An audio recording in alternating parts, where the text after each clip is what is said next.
수업 실현 시작하도록 하겠습니다. 네, 여러분 오늘도 궁금증이 피어나는 국어 시간 우리 함께 국어 교과 교실에서 시작해보고 있습니다.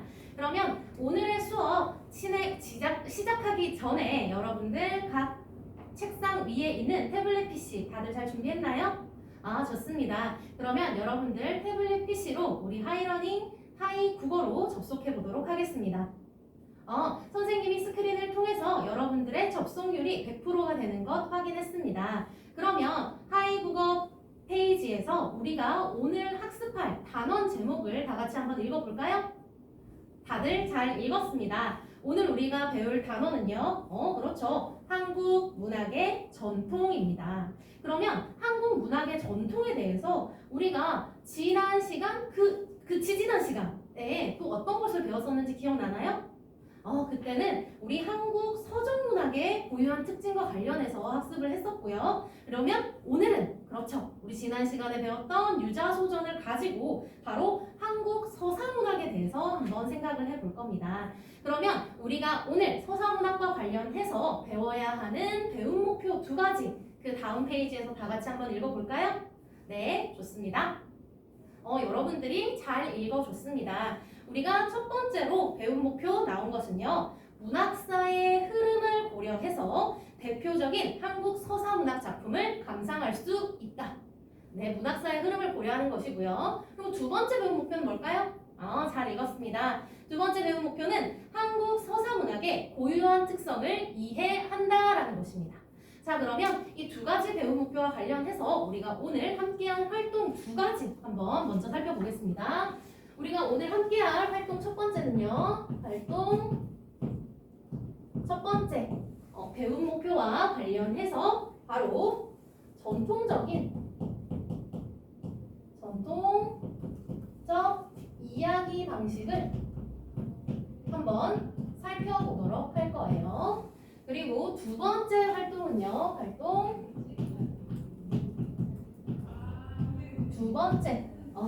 두 번째에 대해서는 바로 한국 서사문학의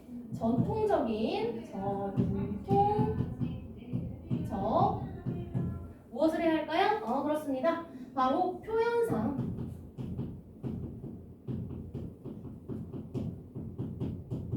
특징을 한번 알아보도록 하겠습니다. 자, 그러면 여러분들 선생님이 하이국어에 올려놓은 자료를 이제 다 같이 살펴볼 건데요. 첫 번째 페이지에 들어가면 여러분들 선생님이 말하는 거 깜빡했는데 우리 매 시간에 사용하는 게시판이 있잖아요. 그거 무엇이죠? 맞습니다. 바로 물음표 게시판이 있죠. 물음표 게시판. 이 게시판에 여러분들이 수업 중에 궁금한 점이 생기면 바로바로 질문을 해주면 이 질문 내용을 모두와 함께 나누는 시간 가질 수 있을 겁니다. 그러니까 여러분들 질문 올려주면 되겠어요. 이제 이 얘기 마치고 우리 진짜로 활동 한번 들어가 볼게요. 우리가 첫 번째 활동을 하기 위해서 사용해야 하는 자료를 선생님이 하이국어에 올려놨습니다. 그 자료 무엇일까요? 맞습니다. 자료 1이라고 되어 있는 바로 유자소전이죠. 우리가 지난 시간에 유자소전을 읽고 그 내용 학습을 한번 해보았는데요. 오늘은 이 유자소전을 가지고 우리의 배움 목표 문학사의 흐름에 따른 그 이야기 방식을 한번 살펴보도록 할 것입니다.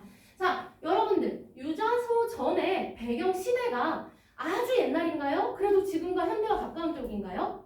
그렇죠. 배경 시대를 보면 그래도 대한민국이 되고 나서인 것 같죠. 그래서 우리가 이 유자소전 배웠던 내용을 바탕으로 비교해볼 만한 것이 바로 전이라는 우리의 전통적인 서사 장르입니다. 이 전에 대해서요. 우리가 생각해야 하는 부분은 여러분들이 알아야 하는 부분은요. 바로 이 전은 굉장히 정해져 있는 형식에 따라 글이 써진다는 거예요. 그 형식이 뭔지 선생님이 지금부터 알려줄게요. 먼저 첫 번째로는요.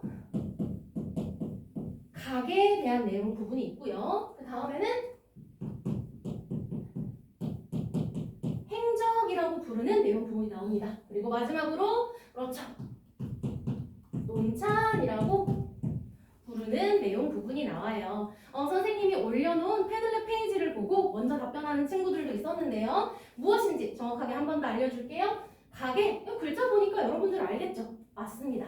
여러분들의 조상님, 집안 사정 이런 것들에 대해서 얘기를 한다는 것이고요. 그리고 행적, 이건 별거 아니죠. 그래서 어떤 전에 주인공이 어떤 행동을 했느냐 그것에 대해서 이야기를 해주겠다는 겁니다. 마지막으로 논찬, 이것이 조금 낯설 수 있지만 유자소전 배웠으니까 기억이 날 거예요. 논찬이라는 것은 결국 가계와 행적에 대해서 얘기한 서술자가 이 가계와 행적에 대해서 내가 어떻게 논하고 칭찬한다, 평가한다 라는 뜻이라고 생각하면 되겠습니다. 자, 여러분들 그러면 갑자기 왜 가계, 행적, 논찬에 대해서 옛날 고전에 해당하는 흐름을 가지고 왔느냐? 바로 우리가 어제 배운 유, 자소, 전. 이제 다들 눈치챘겠지만 바로 전입니다.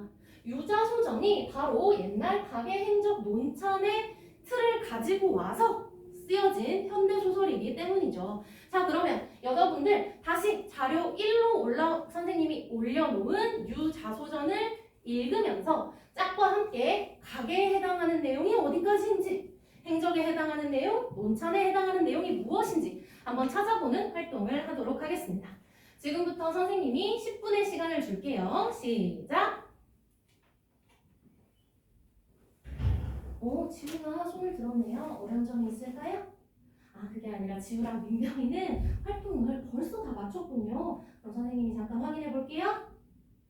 잘 정리를 했습니다. 그러면 지우랑 민경이뿐만 아니라 우리 반에 벌써 활동을 마친 친구들이 있잖아요. 그 친구들의 활동을 확인하고 서로 자랑 활동에 대해서 하트를 주거나 피드백 댓글을 한번 달아볼까요?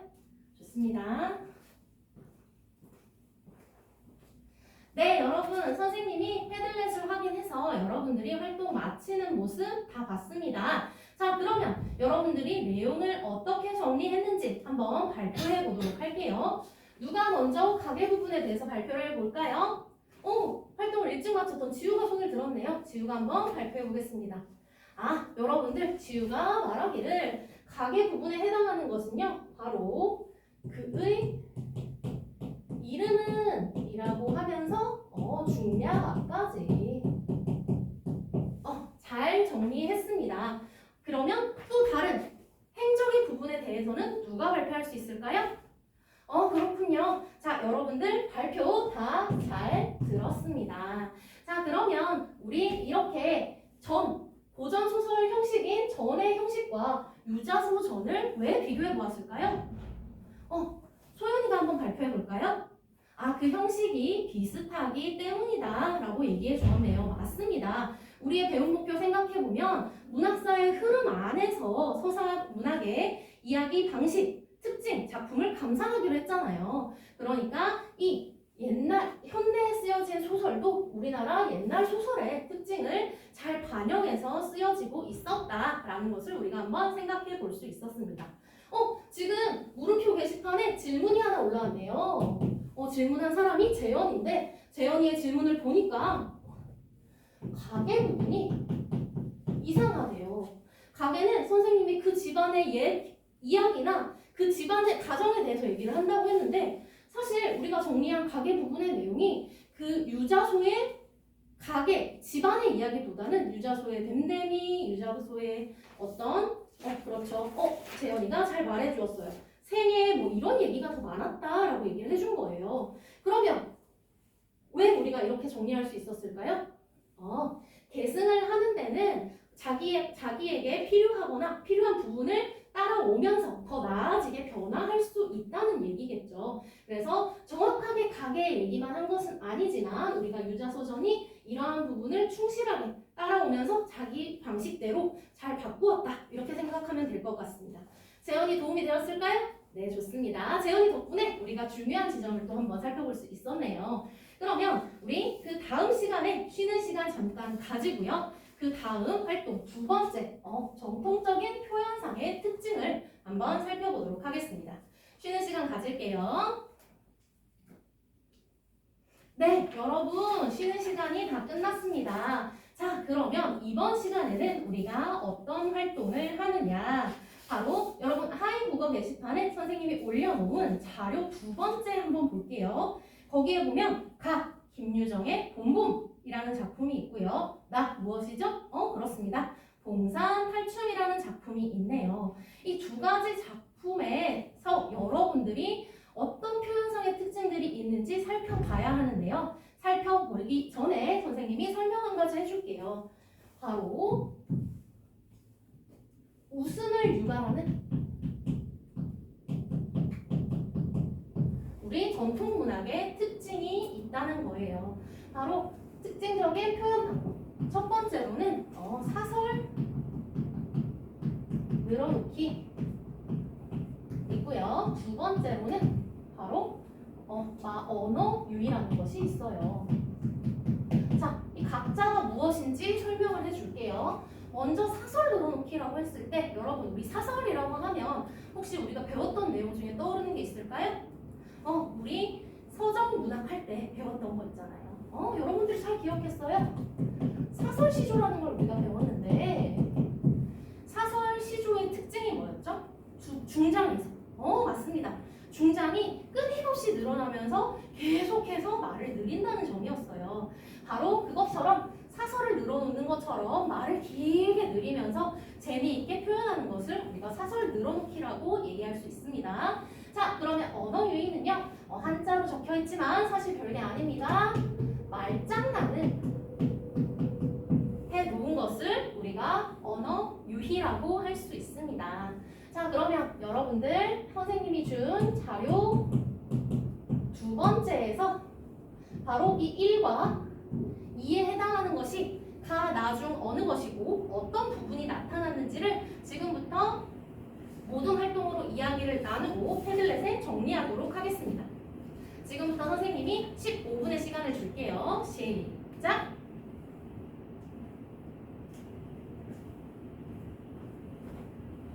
닝닝이가 손을 들었네요. 혹시 어려운 점 있을까요? 닝닝이는 봉산 탈춤에서 개다리 조반이 무슨 뜻인지 어려웠군요. 그러면 닝닝이의 짝 상우는 혹시 이 뜻을 알고 있을까요? 상우도 잘 몰랐구나. 그러면 닝닝이와 상우는 지금 바로 태블릿 PC를 사용해서 사전에 접속해서 이 뜻을 한번 찾아볼게요. 그리고 학습활동 진행하고요. 이후에 오늘 쉬는 시간 되면 이 단어 뜻을 우리 반 전체가 사용하는 국어사전 게시판에 정리해서 올려줄 수 있을까요? 네, 좋습니다. 네, 여러분. 지금 여러분들이 내용들 정리해서 태블릿에 올려주는 거 선생님이 잘 봤습니다. 그러면 바로 발표 한번 해볼까요? 어느 모둠에서 발표해볼까요? 이 모둠에서 가인이가 손을 들었네요. 가인이는 1번, 2번 중에 뭘 찾았을까요? 1번을 찾았군요. 사설 늘어놓기에 해당하는 것. 무슨 내용이었죠? 여러분들 가인이가 잘 발표해 주었어요. 1번에 해당하는 내용은요. 바로 김유정의 봄봄에서 아픈 에서부터 때문이다까지래요. 가인이와 가인이의 이조는 왜 이렇게 생각했을까요? 계속해서 쉼표로 문장을 늘리면서 한 가지 정보를 계속해서 알려준다. 맞습니다. 가인이와 이조가 사설 늘어놓기 표현을 잘 찾아낸 것 같습니다. 자, 그럼 두 번째 내용은 어떤 것이 있을까요? 어느 조가 발표해볼까요? 그렇죠. 여러분들 잘 발표를 했습니다. 자, 그러면 여러분들이 각 작품에서 그 내용들을 한번 찾아봤는데요. 지금부터는 자료 1로 다시 돌아가서 1과 2에 해당하는 내용을 한번 다시 찾아보는 것으로 오늘 학습 여러분들이 잘 했는지 한번 확인을 해볼게요. 지금부터 선생님이 모둠별 활동할 시간 15분 주도록 하겠습니다. 시작!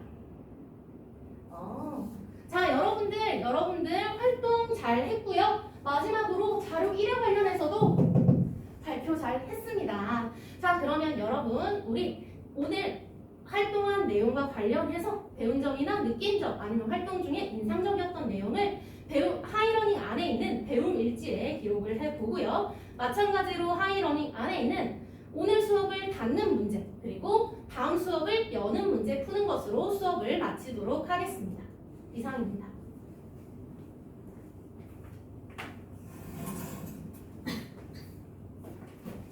네, 확인하세요.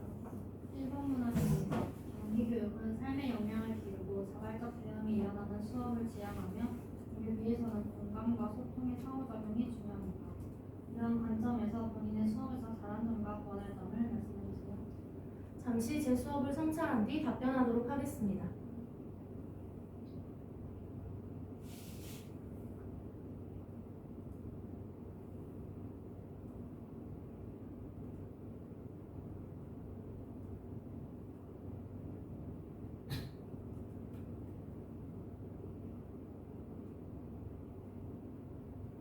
답변하도록 하겠습니다.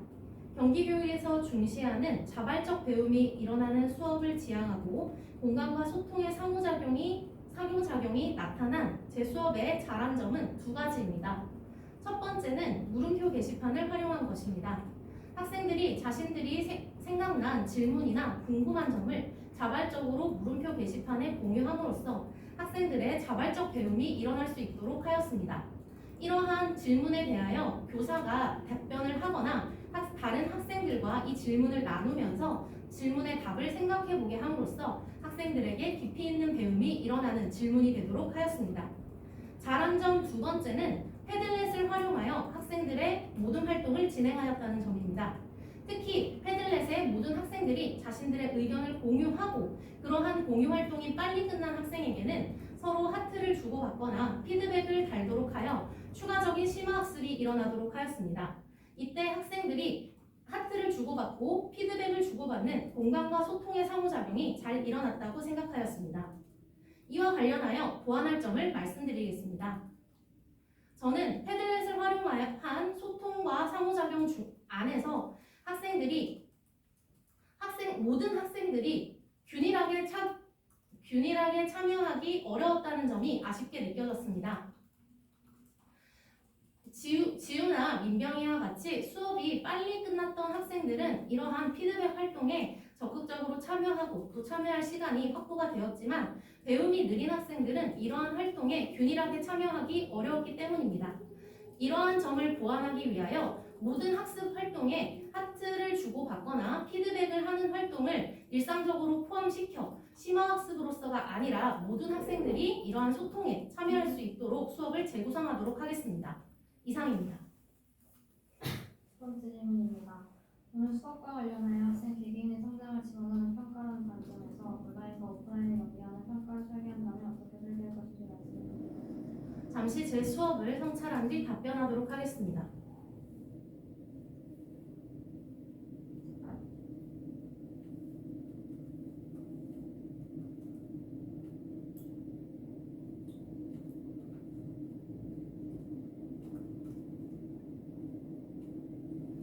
답변하도록 하겠습니다. 오늘 수업과 관련하여 개개인의 성장을 지원하는 평가를 저는 오늘 수업에서 구현하였다고 생각합니다. 제가 수업 마지막에 사용하였던 오늘 수업을 닫는 문제와 다음 수업을 여는 문제를 통해 학생들이 오늘 수업에서 배움이 잘 일어났는지를 평가하는 형성평가, 그리고 다음 수업을 시작하기 전에 학생들의 수준을 판단하는 진단평가를 할 수 있도록 구현하였습니다. 이러한 평가를 통해 학생들의 수준을 파악하고 이번 수업과 다음 수업 사이에 필요한 심화 자료나 보충 자료를 학생들에게 제공할 수 있는 정보로 삼았습니다. 뿐만 아니라 다음 수업을 여는 질문인 진단평가를 통해 다음 수업을 시작하기 전 교사가 수업의 수준을 재구성하거나 다양한 자료를 추가할 수 있는 정보로 삼았습니다. 이처럼 학생들 개개인의 성장을 지원하는 평가를 더욱더 적극적으로 활용하고 앞으로도 개선해 나가는 교사가 되겠습니다. 이상입니다. 세 번째 질문입니다. 미래 사회 교육에서는 학교와 지역 사회의 협력이 필요합니다. 이를 고려하여 수업을 재구성할 때 수업 주제와 운영 방안을 어떻게 할 것인지 말씀해 주세요. 잠시 제 수업을 성찰한 뒤 답변하도록 하겠습니다.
있습니다. 미래 사회의 교육에서는 학교와 지역 사회의 협력이 필요합니다. 이를 고려하여 저는 오늘 수업을 재구성한다면 우리 지역 이야기 찾기라는 수업으로 재구성하고 싶습니다. 오늘 수업에서 저는 문학사의 흐름을 고려하여 한국 서사문학에 대해 학생들과 함께 살펴보았습니다. 저는 넓은 경기 지역에서 다양한 고유한 전설이나 전승 등이 존재하고 이와 관련하여 학생들이 지역과 관련된 이야기를 찾을 수 있도록 먼저 지원하겠습니다. 지역에 있는 박물관을 찾아가거나 지역에 오래 살았던 토박이 어르신들을 노인정이나 요양원 등을 통해 방문하여 학생들이 생생한 이야기를 수집할 수 있을 것입니다. 이를 바탕으로 하여 이러한 이야기와 유사성을 보이는 근현대 문학을 함께 찾아볼 수 있을 것입니다. 이때 학생들이 찾은 근현대 문학과 관련한 문학관이 지역에 있거나 경기도 내에 있다면 이러한 문학관을 방문해보는 수업으로도 연결할 수 있을 것입니다.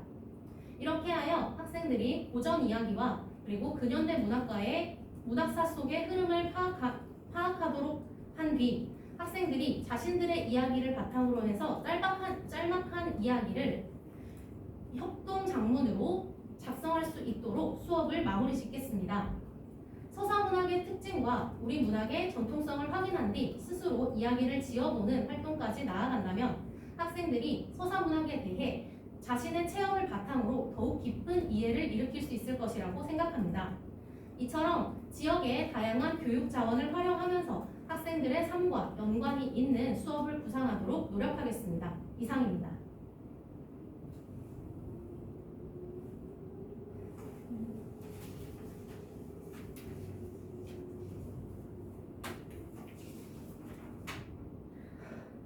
근데 진짜 나는 뒤쪽 거 하다가 기출이나 이 앞쪽 거로 돌아오니까 시간 되게 많이 남는 느낌 들지 않으세요? 좀 빨리 끝나. 그래서 쉬워진 것 같다 이 느낌 100% 든다고.